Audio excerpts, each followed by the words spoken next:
Muhammad Amirul Alif dan Jennifer dan pasangan saya Amirah Farhana Hamid Awaludin, dan saya sebagai pengantin di laman Mazmida. Ada sedikit saya sharing lah, saya nak share. Saya boleh sampaikan secara overall, yang paling saya sangat berhati adalah flow lah.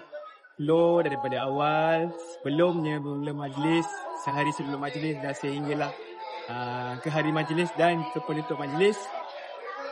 Flow sangat teratur lah dengan daripada koordinator dan pembantu koordinator. Daripada flow yang teratur, secara overall dia akan buatkan staff makanan dari segi membantu family-family dari pihak lelaki dan pihak perempuan masuk semua.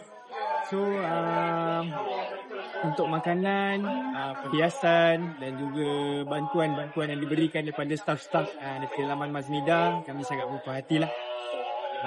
Untuk secara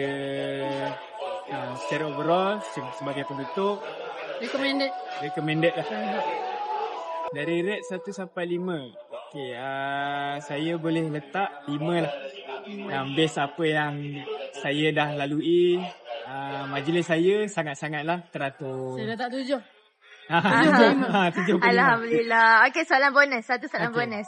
Okey, apa yang menyebabkan pengantin memilih laman Mazmida untuk mengadakan majlis pada hari ini? Okey, first sekali family saya, point yang letak untuk cendewan adalah dewan yang besar. So laman Mazmida punya adalah dewan yang besar dan dia boleh tampung pack secara ramai. And then of course lah, bila kita cek bandingkan dengan dewan lain, laman Mazmida dia offer pekerja-pekerja bantuan, design hall yang cantik, pelamin yang cantik, dan dia ada dari segi kerjasama untuk muar dan juga baju, macam baju kami sangat-sangat cantik lah.